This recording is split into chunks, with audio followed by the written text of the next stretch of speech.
2018년 1월 27일 밤 10시쯤 중국 라오닝성 진저우시의 외딴 로터리에서 아주 심각한 교통사고가 발생했습니다. 베이징 번호판을 단 토요타 차량이 길가 벽에 꽝 부딪힌 건데요.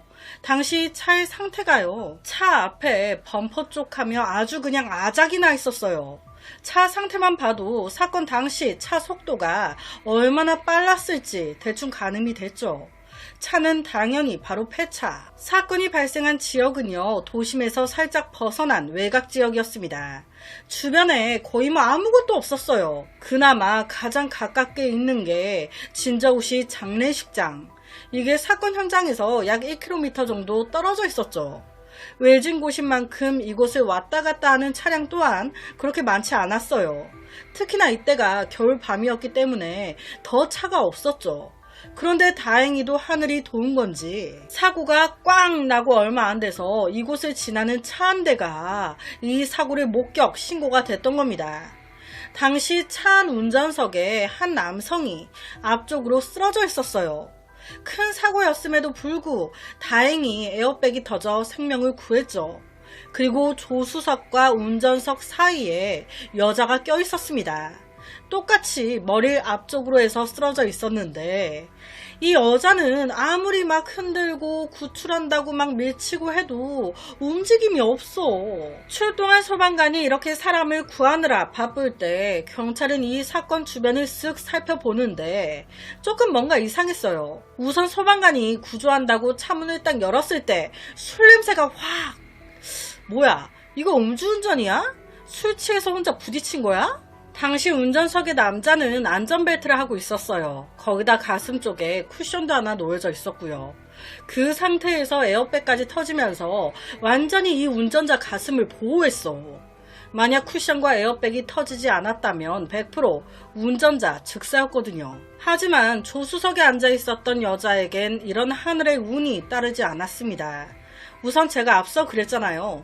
이 여자 조수석과 운전석 사이에 껴 있었다고. 아무래도 사건 당시 이 여자는 뒷좌석에 앉아 있었던 걸로 추정이 됐어요. 우리 뒷좌석에 앉을 때 안전벨트 안 하고 앉으시는 분들 많으시죠? 해야 돼요. 이때 이 여성분 뒷좌석 안전벨트 안 하고 탔다가 차가 꽝 부딪히면서 앞으로 튕겨져 나온 겁니다. 그 충격을 맨몸으로 다 받은 거예요.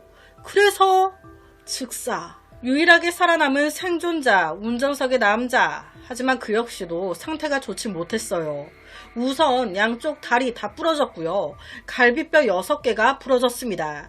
플러스로 장기까지 3개 파열. 와, 1차 현장 조사를 시작한 경찰은요, 이건 일방적인 사고다, 혼자 낸 거다 결론을 내립니다. 그런데 뭔가 똥 싸고 안 닦은 기분, 굉장히 기분이 안 좋아, 찜찜한 거예요.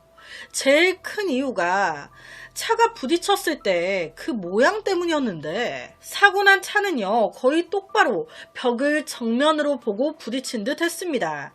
벽을 향해 돌진한 듯 했어요. 거기다 차량 조사 결과 우리가 보통 사고 날 것 같으면 본능적으로 브레이크를 누르게 되죠. 그런데 이 남자 사고 당시 브레이크를 밟은 흔적이 없어. 거기다 사고 당시 사람이 많이 다니지 않는 되게 외진 곳이었죠. 이런 곳에서 혼자 가다가 꽝? 이 사고 자체도 이해가 안 되고, 이 사고 차량의 운전자 남자 이름은 49살이었던 주진, 사망한 여자는 43살, 그의 아내 엄군이었습니다. 부부, 이 둘은요, 베이징에 살고 있던 사람들이었어요. 이것도 이상한 거예요. 베이징에서 내내 살던 사람들이 왜 중국 라이닝성 진저우시 이 외진 곳에 와서 이 사고를 당해 죽어? 이 부부는요, 매년 설 기간이 되면 여행을 가곤 했어요. 2018년 설 때도 마찬가지였죠. 이번 연도 우리의 여행지는 사고 난 지역 근처에 살고 있는 우리 부모님도 뵐 겸 라이닝성 진저우시 쪽으로 가자. 이를 알게 된 경찰은요, 바로 두 사람의 부모님에게 연락했습니다. 이 엄군의 어머니는요, 딸이 죽었다는 소리에 기겁을 하셨어요. 당연하죠. 실제 부모님 말로도 설 기간이라 이 부부가 내려왔었다는 거예요. 그래서 한 10일 정도 같이 지내다가 1월 27일 사고 난 날 오전에 이제 베이징으로 돌아가겠다면서 집을 나섰다는 거예요. 그렇게 딸 부부가 집을 떠났어요. 부모 마음에 걱정이 되잖아요. 베이징까지 언제 가나. 그래서 출발하고 몇 시간 지나 부모님이 딸한테 전화를 했었다는 거예요. 몇 시쯤 도착하냐, 잘 가고 있냐, 안전운전해라 얘기해 주려고. 그런데 이때 전화를 딸이 아닌 사위 주진이 받더라는 거예요. 이때 주진은요, 어머니 오늘 급히 다른 일이 생겨가지고 베이징엔 내일 올라가 봐야 될 것 같아요. 누구 좀 만나고 일 좀 보고 그러고 돌아가려고요. 너무 걱정하지 마세요. 이게 딸과의 마지막이 될 줄은 생각이나 했겠습니까? 이 사고는 간단해 보였지만 보면 볼수록 이상하고 잘못된 게 많아 보였습니다. 벽을 향해 돌진한 차 문을 열자마자 진동했던 술 냄새. 실제 사고차 안에서 소주 반병도 발견됐어요. 그래서 맨 처음 경찰 음주운전을 의심했죠. 그런데 웬걸? 이 운전자 주진 음주 검사를 해봤더니 멀쩡한 거예요. 술 안 먹었어. 당시 현장에는 도로 CCTV 없었고요. 정말 이상하죠? 이 차에도 블랙박스가 없었어요. 이에 경찰은요, 와 대단해요. 가장 무모해 보일 수도 있는 방법을 씁니다. 사고차와 같은 모델의 차를 찾아가지고 사고 당시 차량의 운행 궤적을 그대로 재현해 본 거예요. 이렇게 돌아가지고 몇 킬로 속도로 꽝! 사고 차량의 파손 정도에 따라 충돌 전 이 차량이 몇 킬로미터로 달려왔을지 판단해 보는 건데, 실험 결과 사고 당시 이 차 약 80km 정도로 달려왔구나. 여러 가지를 봤을 때 사건 당시 이 차는 코너를 돌면서 가속을 붕 밟았고 바로 벽으로 돌진한 걸로 추정됐어요. 코너를 돌면서 가속을? 뒤집어지면 어쩌려고. 그리고 술을 마신 상태도 아니었어요. 어느 누가 코너를 돌면서 가속을 밟습니까? 초보 운전도 아닌데 코너를 돌면서 부앙! 코너 다 돌자마자 벽으로 꽝!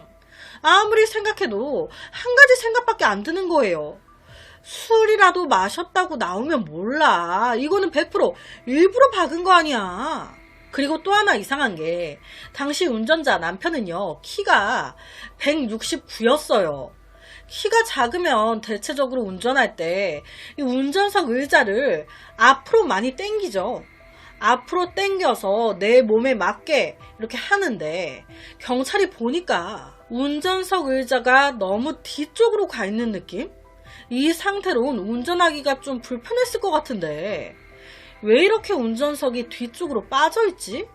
핸들이 뭔데? 그런데 제가 앞서 그랬죠. 구조 당시 이 남편의 가슴 쪽에 쿠션이 하나 놓여져 있었다고.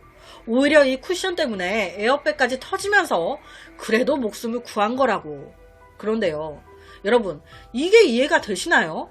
어느 운전자가 사고 나기 전 운전할 때 가슴팍에 쿠션을 두고 운전합니까? 그렇게 하면 가운데 쿠션을 두고 이렇게 운전하려고 하면 핸들도 손에 안 닿겠다. 이건 사고 나기 직전 스스로 자기를 보호하려고, 자기 죽기 싫어가지고 안 다치게 하려고 수 쓴 걸로밖에 안 보이잖아요. 당시 차 안에 있던 사람, 남편과 아내뿐인데 남편이 일부러 이렇게 했다면 왜 했겠습니까? 남은 아내를 죽이는 게 목적이었다는 거죠.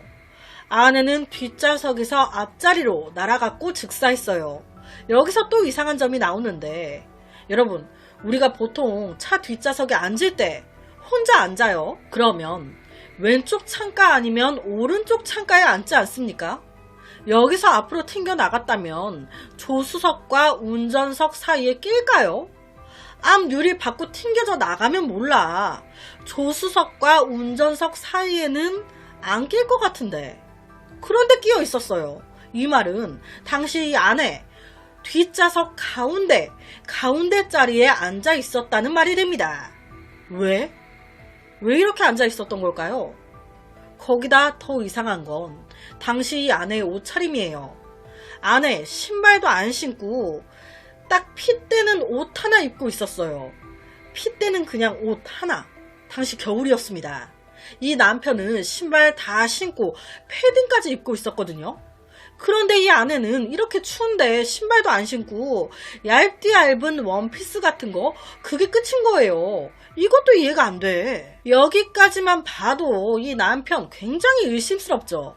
그러던 와중 아무것도 모르고 있었던 이 가족들, 어쨌든 딸이 사망했고 그 처리를 해야 될 거 아니에요. 사망 확인서라든지 등등등. 그래서 이 문제로 이제 경찰서를 찾아오는데, 이때 경찰이 섣불리 이런 의심스러운 상황을 얘기하지 않고요. 우선 서류 여러 가지가 필요하다. 따님의 이런저런 서류 챙겨가지고 다시 경찰서로 와라. 이렇게 얘기한 거예요. 그러니까 가족들이 알겠다. 이때 엄공과 주진, 이 부부의 집을 찾아가게 된 겁니다.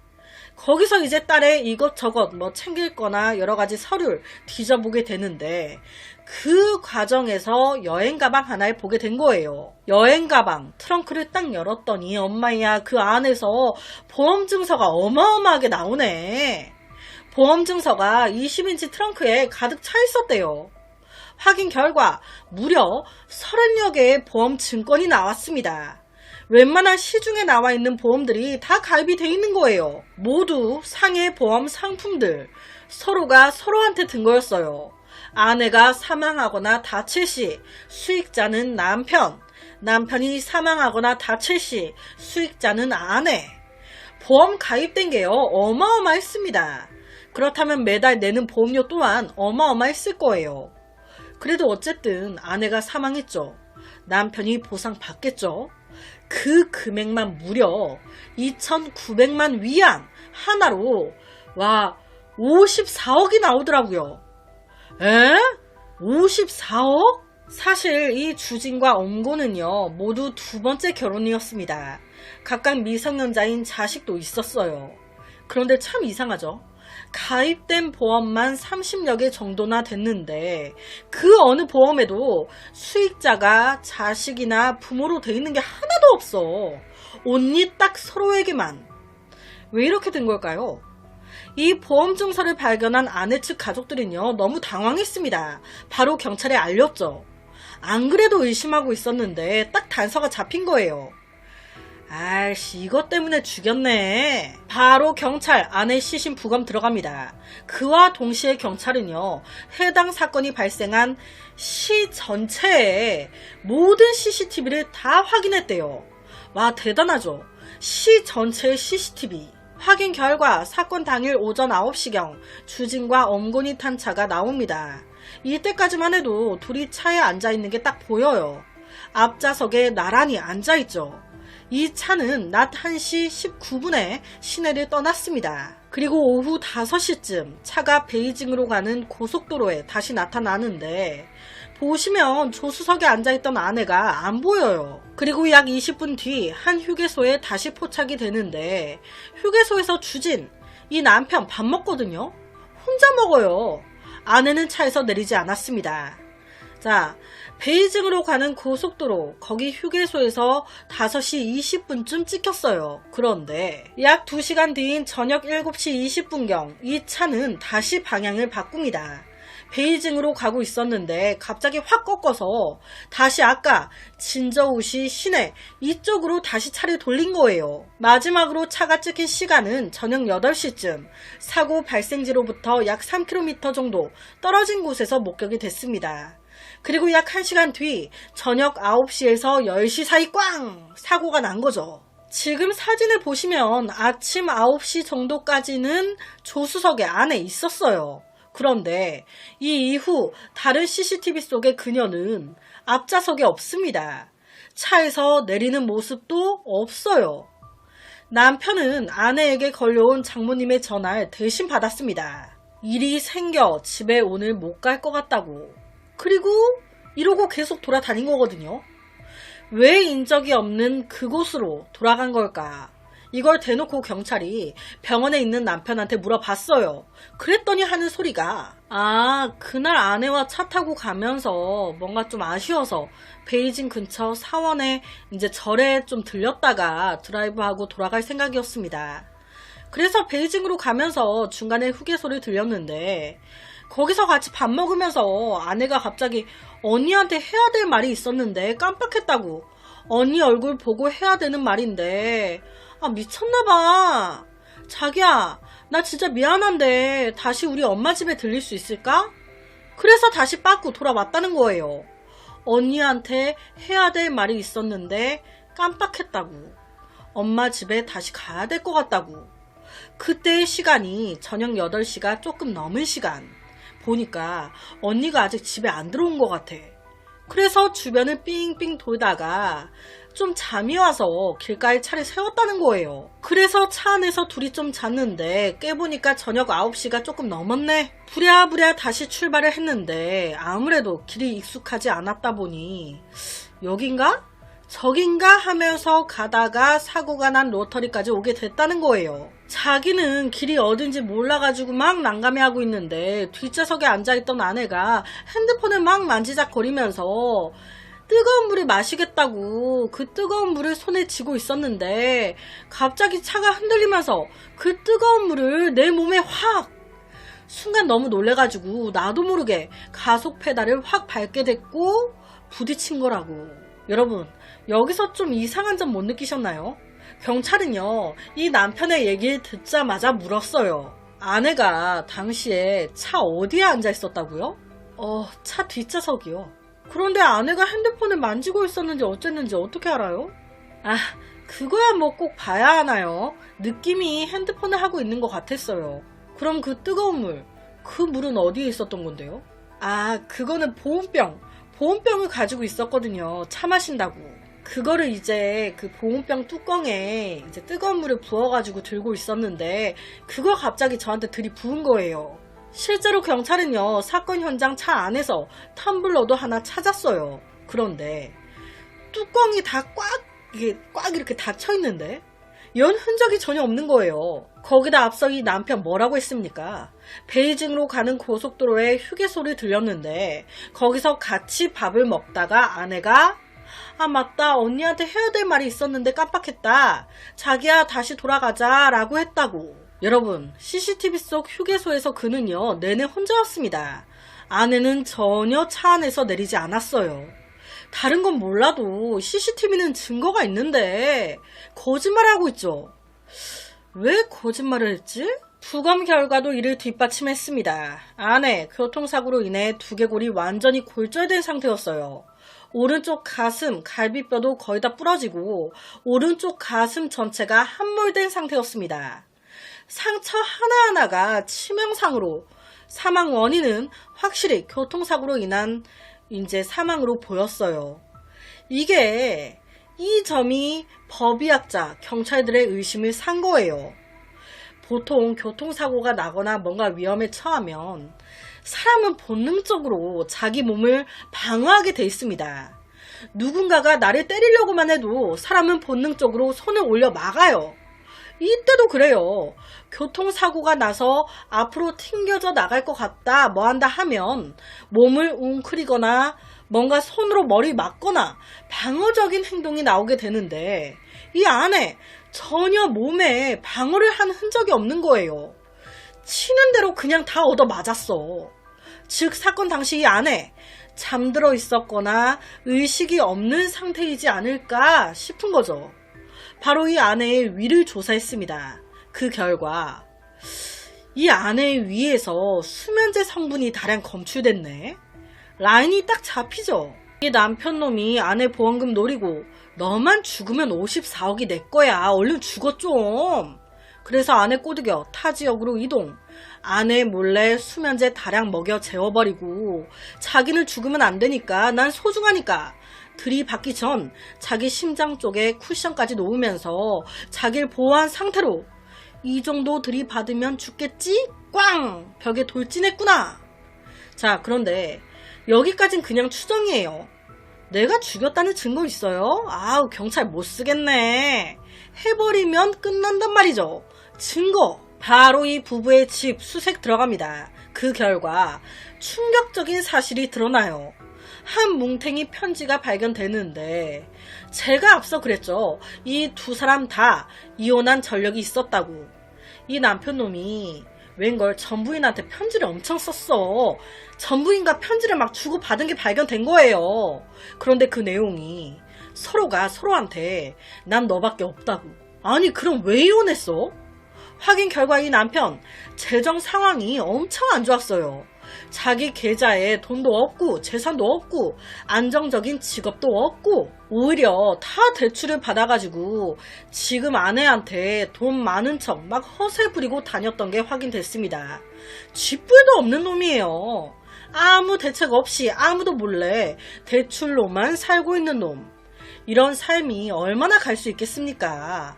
사고 당시 그의 빚만 무려 11억이 있었대요. 11억. 이거 어떻게 갚을 거야? 지금 아내가 이거 안다면 같이 갚아주겠습니까? 깝깝해진 거예요. 앞서 언급했듯이 남편은요, 아내 엄곤에게 큰 사랑 없었어요. 오히려 전철을 더 사랑했지. 그래서 생각한 거예요. 아, 쟤 죽여버리고 사망보험금 받으면 이 빚도 다 해결되고 나 전처랑 다시 합쳐 행복하게 살면 되겠네. 경찰은요, 살해 증거로 이 차량 조사를 내밀었습니다. 사고 당시 남편 88km로 달리면서 꽝 부딪히는 그 순간까지 브레이크를 밟지 않았다. 사고 발생 중 주행 상태, 엔진 회전수 등 일련의 차량 정보를 증거로 내민 거예요. 그리고 여러 건의 보험. 그렇게 남편은 체포됩니다. 남편은요, 막 노발대발해요. 나 변호사 선임할 거예요. 나 아무 말도 안 할 거예요. 난 그냥 억울해. 경찰은요, 바로 이 남편의 금융 기록을 조사해요. 그랬더니, 가관이야. 아니, 돈을 어디로 보냈는데 그 받는 사람 이름이 섹시걸인 거예요. 섹시걸. 섹시걸한테 530위안을 보냈어. 뭐지? 이거 알아봤더니 뭐였는지 알아요? 그 섹스토이 판매하는 사업체였습니다. 여기 연락해 알아봤더니 이때 이 주진이 산 거 막 성 그런 게 아닌 그 트리아졸람이라는 약물을 샀네.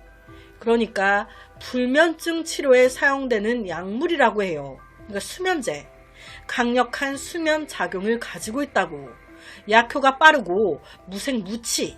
경찰이 이것까지 들이미니 지가 어쩔 거예요. 이 약물 샀다고 인정합니다. 그런데 지는 죽어도 죽이지는 않았다는 거예요. 그 약물 우리 엄마가 불면증 때문에 힘들어해서 우리 엄마 주려고 산 거예요. 경찰은요, 개소리 하지 마 그랬어요. 왜냐? 당시 이 남편의 여동생이 친여동생이 병원에서 일하고 있었습니다. 동생한테 말해서 구하면 끝나는 거였어요. 공짜로 구할 수도 있는 걸 뭐하러 530위안이나 돈 주고 이걸 사? 그것도 딱 사고 나기 일주일 전에. 이 정도로 수사가 진전됐을 때 모든 이런 사실을 아내 측 가족들한테 알렸어요. 그랬더니 가족들 너무 소름 돋아하는 거예요.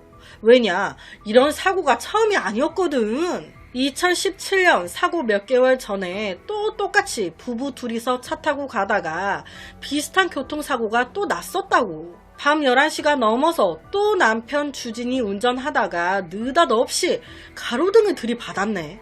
또 조수석만 아작이 났네. 다행히 이때 둘 다 안전벨트를 하고 있어 생명에는 지장이 없었는데 조수석에 타고 있었던 아내 엄곤이 3시간 반 동안 혼수 상태에 빠져 있었다고.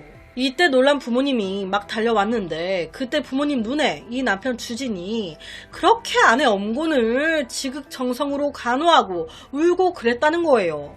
그래서 엄마는 아무것도 모르고 감동받았었다고. 이런 사위 없다면서.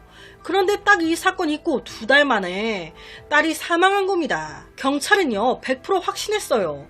네가 죽였잖아. 약물까지 다 나왔어. 이렇게 되니 어째요? 인정합니다. 지금 웃고 있는 거 보세요. 소름입니다. 아내가 죽었는데. 그렇게 2021년 11월 재판이 시작되는데 당연히 이런 놈 사형이죠. 살려두면 피해자가 또 나온다니까. 밤마다 서로 머리를 맞대고 미래에 대해 얘기하면서 하하호호 웃었던 배우자가 알고 보니 속으로는 하루 종일 어떻게 날 죽일까 생각하고 있었다는 게 소름이에요. 앞에선 그 누구보다 날 사랑하는 척 하면서 전 아내한테 보고 싶다고 편지 보내고 이런 사건은 우리나라에도 꽤 많이 있었죠. 보험 살인 사건, 모미지 국내 사건에 심심찮게 있습니다. 제발 우리 모두가 살아가면서 믿는 도끼에 발등 찍히는 일 없었으면 좋겠어요.